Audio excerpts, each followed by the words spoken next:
Yo friends, I want to do a series of videos here talking about the 12 permaculture principles, what they are, how I view them and understand them, and how I'm putting them into practice here on my property. If you haven't heard about permaculture at all before, I encourage you to check it out. There's a lot of great opportunities for online reading. In short, it's an approach to land management using like whole systems thinking and design. It's really about the design. And so the most important aspect here, the very first principle of permaculture, is observing and interacting. You can't design something unless you've really understood the land you're working with and what it needs in the design process. I think the observation part of this is hard for me because you really want to take your time. You really want to be looking at something over the course of a full 12-month period to understand how the land looks and feels and what happens on the land in each season and every month out of the year. So it takes a lot of patience.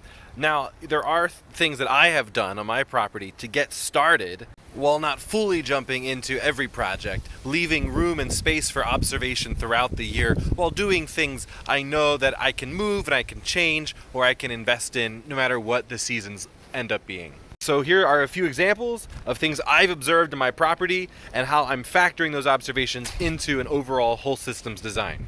First up, I have this lovely creek here. When I moved onto the property, it was flowing strong. It was actually pretty high because we had had a lot of rain, and it was flowing in every part of the creek. And now I have found that the creek is starting to dry up. Right about here, there's no more water past it over here. And I have found that even in a really long dry spell, there has been still some water in the creek. So locking that away in my mind, I have access to some water probably year-round, although it really starts to get limited during dry seasons, and I should probably find ways to store rainwater outside of the creek in case it fully dries up, which it may do. This is my veggie garden over here. You can see my wheelbarrow and I was doing some work. This veggie garden right now in December is in a lot of shade. If I had moved here on this property in December and wanted to get a jump start on building a veggie garden, that wouldn't be my first thought. If I didn't take the time to observe and interact with the land, I would not have thought about putting a vegetable garden there. However, I have found that that spot is in a lot of sun, very, very sunny in the summer months, May, June, July, August. So it's actually a great spot for a veggie garden. And I'd rather put something like a greenhouse in an area that maybe is a little bit more shaded during the summer, but is in full sun in the winter. And that's about right back there. I found that because of these trees, the sun sinks really low and it shades out this veggie garden, but it has a little bit more sun back here. So I'm planning on putting a greenhouse where it'll be maybe a little bit more shady or still probably in a lot of sun during the summer, but then in full sun in the winter, and I don't want it in shade. That way I can grow stuff and keep stuff warm throughout the whole winter. Sun's a really big one on this property. At first glance, I was just assuming I would have tons of full sun all of the time. My front yard here is really open, there's no tree coverage, and this direction is south. But I found that that sun is sinking really low and hiding behind my neighbor's trees this time of year. In May, June, July, it's up there, it's providing lots of sun. It gets really, really hot where I'm standing. But this time of year, the front yard is pretty shaded, which is okay. So in the front yard, I've planted things that, like the vegetable garden, really want to be in full sun during the summer, but are okay being shaded in the winter. When I first moved onto the property in the spring, I found that this section here was really, really wet. After quite a bit of rain, there was really just like a mini river running through here. And I kind of think one of my first mistakes on the property was not to observe this more and sit with it more. I really had assumed, because I hadn't seen the property, throughout the whole year, I had assumed that this was going to be really wet most of the time, and so I dug a channel and a trench to kind of flow some of that water out so it wasn't just sitting in standing water near my house. Sebastian's up from his nap, but I can wrap this up really quick.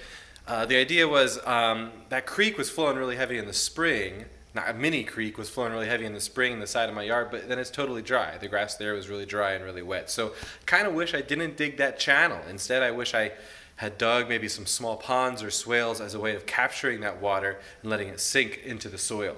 So in my observation of finding that that area gets really saturated with water at some times of the year, but is moderately dry other times of the year, I've decided to plant some pawpaw trees there and other trees that can handle having their roots really, really wet for, a short period of time here and there.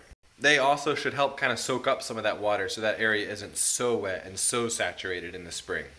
And the principle is to observe and interact. So this porch right here is in so much sun during the summer. This is south over here and it just shines right on this porch during the summer. I had observed the porch being here and how warm it was, but I didn't realize some things about it until I really started to interact. So for example, I kept some potted plants here on this porch, some small seedlings, and they did terrible. It was just too hot for them, and they dried out really quickly. They got overheated. So I observed and interacted and found out that this is not a great place to store plants at all.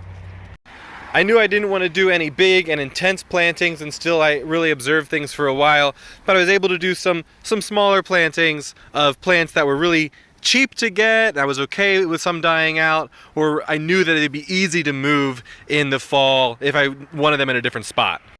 This here is an example of an apple tree that just did absolutely terrible right here, while the one right over here did really well. And some other plants I planted in this area just did terribly, and then I observed that there weren't even really weeds growing here. I had planted these radishes, but other than that, weeds just weren't even growing here. So something was really messy and gross and yucky with that soil, and I learned that by interacting with it. And so I'm going to find ways to maybe test that soil and figure out what it is, and I'm just dumping tons of organic matter on it, figured that couldn't hurt. So my friends, use your eyes and ears and nose and heart and observe the land you're working with. Be patient, take some time to soak it all in before you do anything too crazy, any major earthwork stuff. And let that observation guide you in the rest of your journey in designing a property that meets your needs and fits within the ecosystem that it's a part of.